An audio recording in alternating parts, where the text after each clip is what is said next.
안녕하세요. 하이베타 투자 TV입니다. 이번 영상에서는요, B2 이야기 한번 해보려고 하는데요. 최근에 이 변동성 장난 아니죠?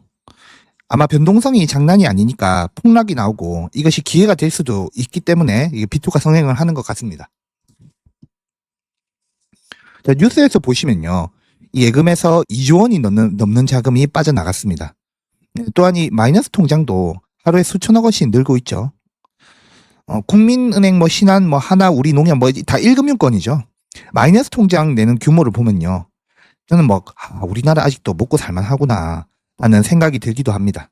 자, 근데 중요한 건 이 증가폭이죠. 이 5년 만에 최대입니다. 사실 그동안 이 코스피에 있어서요, 포모를 좀 많이 느끼셨을 것 같아요. 이 투자라는 게 심리 아니겠습니까? 비트코인 같은 자산은 좀 많이 떨어졌으니까요. 이 추매나 신규 진입하려는 돈이 되었으면 했었지만 사실 그런 게 아니죠. 코스피가 이 전쟁으로 잠시 떨어졌으니까요. 이거를 노리고 들어온 돈이 아마 확실할 겁니다. 자, 비트도 보자면요. 유형이 있거든요. 자, 첫 번째는요. 이 내가 가진 주식이 하락을 해서 물타기를 하기 위해 비투를 하는 사람이 있을 것이고요. 자, 두 번째는 숏으로 역배팅 한번 해보려고 비투하는 사람이 있을 겁니다. 변동성이 심해지는 지점에서는요, 빚내서 주식에 뛰어드는 분들이 더더욱 많아집니다. 자, 세 번째는요, 종합해서 얘기하면 아마 한탕형이라고 봐야 되는데요. 이거 두 번째랑도 연관이 있죠. 이른바 단타 치는 사람도 있고, 이 변동성이 커지면요, 이 차트가 막 요동치거든요. 이때 한탕해 보려고 비투로 들어오는 사람도 꽤 계십니다. 자, 강철심장이죠. 이 보통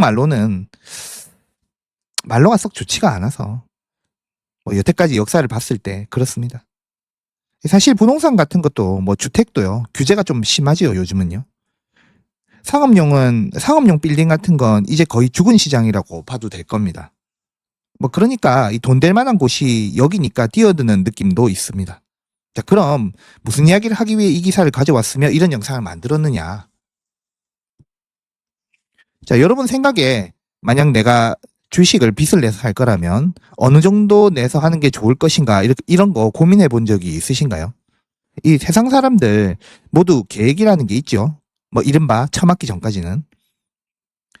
B2에서요, 사람들이 대부분 실패하는 이유가 뭐냐면 이 빚을 많이 내서 실패하는 것은 이 결과의 문제죠. 빚이 금액이 많다는 건 결과의 문제입니다. 근데 제일 중요한 부분은요, 빚을 내고 나서 자기가 세웠던 기준을 어기는 게 가장 큰 문제입니다. 자, 물론 이 기준을 지켰다고 해서 100% 성공하는 건 아니죠. 자, 그러나 내가 만든 기준조차도 못 지키면요, 100% 필패하는 것은 확실합니다. 저는 사실 마진이나 레버리지를 한다는 걸 별로 좋아하지는 않지만요.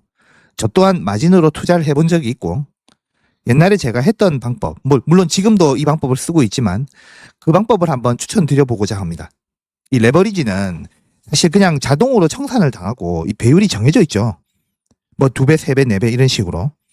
그러니까 배율에 의한 청산 가격이 정해져 있는 거는 이 상품의 형태로 하는 것이니까요. 내가 능동적으로 개입이 안 되죠. 물론 그래도 내가 이 레버리지 상품을 어느 정도 금액을 할 거냐 이런 건 또 결정할 수 있겠죠. 아니면 또 대출을 내서 레버리지 상품을 사는 경우도 있을 거고, 이런 것도 그 비율 계산을 어느 정도 해야 되는 거죠. 은행으로부터 이 부채 내서 하는 경우, 이런 거는 이제 그냥 하락 시에 샀을 때는 따로 청산이라는 게 없습니다. 현물로 샀고 이자만 잘 내면 되니까 이런 경우는 안정적이긴 한데 적어도 이자를 낼 만한 어떤 고정적인 수입 같은 거는 있어야 되겠죠. 자, 어쨌든 그랬기 때문에 저는 마진 거래를 하는 경우로 이야기를 한정해서 볼 생각입니다.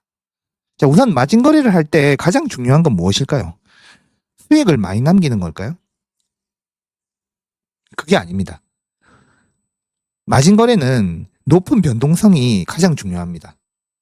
이게 아무래도 빚을 내서 자산을 더 샀으니까요. 올라가면 수익률이 더 좋겠죠. 내려가면요, 수익률이 더 내려갈 겁니다. 더 많이 내려가겠죠. 핵심은 올라갈 때 다 좋은데 문제는 내려갈 때입니다. 내려갈 때가 제일 큰 문제죠. 청산의 공포가 있는 거죠. 그러니까 털리지 않아야 된다. 이 높은 변동성에서 털리지 않는 게 제일 중요한 겁니다.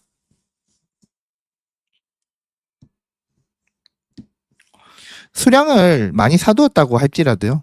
청산으로 물량을 모두 잃어버리면요. 그야말로 파국이죠. 그래서 저는 마진을 20% 정도 내라는 말씀을 항상 드리거든요. 이제 마진을 내는 방식은 이렇습니다. 예를 들어 볼게요. 제가 만약에 비트코인을요. 1억을 샀다고 할게요. 비트코인 지금 대략 한 1억쯤 하지 않습니까? 그런데 이게 오를 것 같아서요. 좀 더 사고 싶은 겁니다. 그러면 총 금액의 20%에 맞춰서 빚을 내는 겁니다. 자, 여기 밑에서 보시면요. 계산법이 나와 있죠. 여기 계산 공식이요. 총 마진 금액을 X라고 하는 겁니다. 1억에서요. 마진 금액을 더하고 거의 곱하기 20%를 해주는 거죠. 그러면 당연히 마진 금액이 나오겠죠. 근데 그 값이 얼마가 나왔냐면 2,500만 원이 나왔습니다. 근데 이게 이제 말로 그렇게 했을 뿐인데요. 쉽게 표현을 해보자면요. 내가 투자한 비트코인 총 자산의 20%를 빚으로 낼 수 있다. 뭐 그런 이야기입니다. 자, 그렇게 되면요. 이 비트코인 총 자산이 1억 2,500이 나오게 되겠죠? 마진 비율이 이게 20% 정도가 잡힙니다. 자, 여기서 가격이 오르고 떨어짐에 따라서요. 구간을 정하고 비율을 거기에 맞춰주는 겁니다. 자, 저 방법대로 했을 때 그냥 최악의 상황을 한번 가정을 해볼게요. 비트코인이 2,500만 원이 되면 청산이 되겠죠? 그리고 지금 1억이라고 가정을 한다면 거의 마이너스 75%가 돼야 청산 당한다는 겁니다. 지금보다는 마음이 편하죠. 비트코인이 마이너스 75%가 돼서 2,500만 원이 되는 경우가 올 가능성이 되게 적겠지요. 그러니까 마음이 편해지는 거죠. 물론 이 방법은 문제가 확실히 있습니다. 올라갈 때는요. 불타기를 하죠. 내려갈 때는요. 매도를 해야 되니까요. 자, 가장 중요한 대원칙을 잊어버리지 않으면 됩니다. 내가 가진 총 수량을요. 최대한 털리지 않게 조절하는 거죠. 저는 사실 비트코인도 들고 있긴 한데 이렇게 마진을 어느 정도 철저하게 지킵니다. 근데 최근에 이제 비트코인 거의 반토막 가까이 났지 않습니까? 울고 계시는 분들 많으실 것 같은데 사실은 저도 그랬습니다. 저도 사실은 마진이 좀 있었는데요. 비트코인 가격이 내리니까 일정 부분을 팔아야 되겠죠. 마진 비율을 조정해야 되니까. 참 속이 쓰리죠. 이렇게 되는 경우에. 저는 지금 마진 비율이 한 15% 정도거든요. 청산 걱정은 당연히 안 하고 있고요. 지금은 마진을 내지 않고 저는 원화 채굴을 해서 현물로 비트를 사고 있긴 합니다. 물론 마진 금액은 그대로 있습니다. 이제 현물로 이제 내가 번 돈으로 비트를 사면요. 이 부채 비율이 더 줄어들겠죠.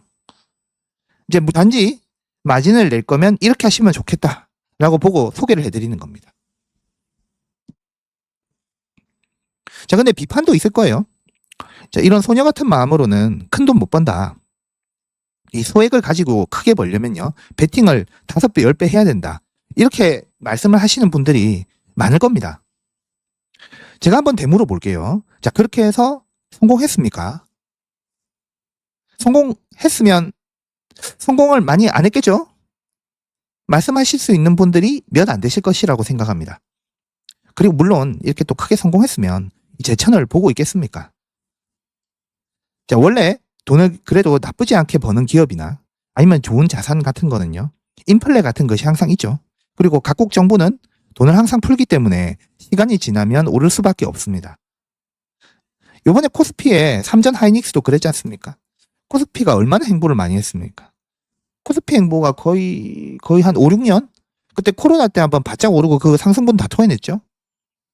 자, 그 이야기는 내 계좌가 마이너스 상태라고 할지라도 그냥 잘 기다리면 돈 잘 버는 기업은 언젠가는 간다는 말입니다.